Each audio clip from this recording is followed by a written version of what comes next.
Hi guys, it's MC again, and I have some layouts to share with you. Created these for my layout class this summer, and I was inspired I love the balloons, and this is Family Time from Echo Park, I think. Yeah, it's Echo Park, it's not Cartabella's got like a more textured. And anyway, seeing this inspired me to make my own really big balloon.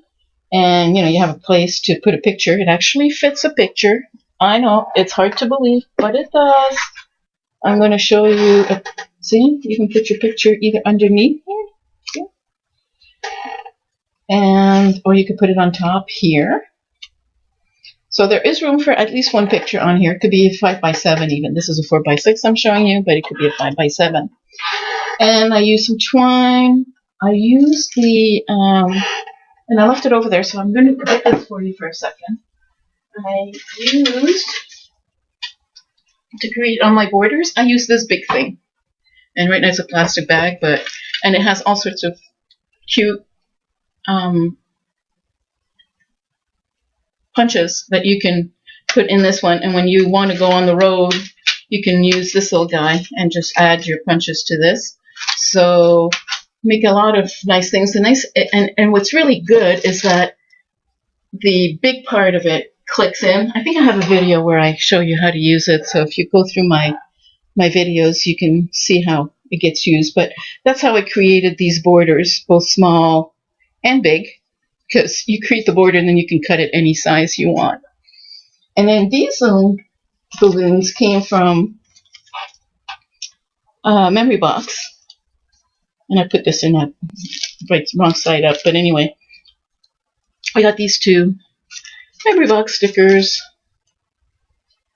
And so I made some balloons. Now, how did I make this one? This one's inked. So what I did is I used the shape of the balloon. And I think it's this one. And I put it down and I used it as if it were a stencil. So that's something you can do. I think it's this one. Is it? Yeah. See?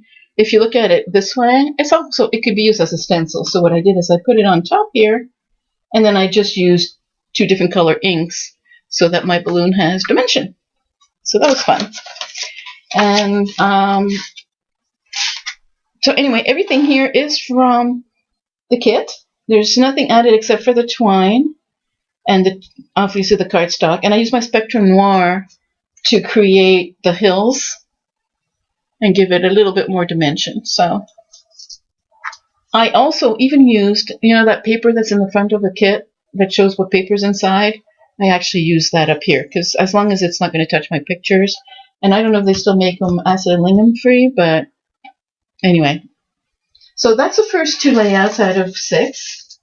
And then we made this one, still keeping in the balloon feel. And we have the balloon sticker here, some of the paper. This die is from this big, and I'm going to tell you something, beautiful die. I find it a little hard to use. I did have to use parchment paper between like my paper and the die, because otherwise I had a really, really hard time getting like my paper to get unstuck from the die. It was pretty difficult, but beautiful dies. And I mean, I didn't use every piece of it, and I did add to it because I didn't want to put the peak on here, so I added this piece and just cut it out. Big circle in the background.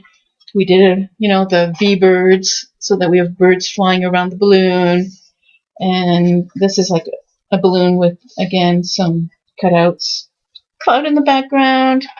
And then on this, you'll notice that my layout's always unglue. That's because I spend so much time moving things around as I'm designing. Not the fault of the stickers, the fault of me pulling them up 6 times. And on this one, all I did was I added a bit of little bows of twine on either side so that it looks like my little banners held up. And I added the little houses up here to match the little houses that are up there. So it's a pretty simple. And finally, I used these two papers to create something that was less balloon oriented, more flower oriented. And what's really cool, I think, about these layouts is that you really could use them, have used them for like 4th of July picnic pictures or anything that, came from the summer. So that's the best day. That's from the sticker sheet. And I have just mostly cardstock, and I cut, like, every time I work with a very busy backgrounds, I have a tendency to add strips of 1/4-inch cardstock and multi matte. And in this case, we have 4 mats. So we have a white mat, an aqua mat, a red mat, a green mat. And what I did is on the white mat, like, is much longer, and then the blue one has the was punched out with, again, one of the Fiskars punches. This is a sticker from the sticker sheet that comes with the collection, and I popped up this guy so that it would add a little bit more dimension, and you'd be able to put your picture underneath there if you needed to. And then we have 3 4x6s that fit over on the side. So that was my balloon inspired layouts using Family Time from Echo Park. I really appreciate you watching this, and I will be back soon.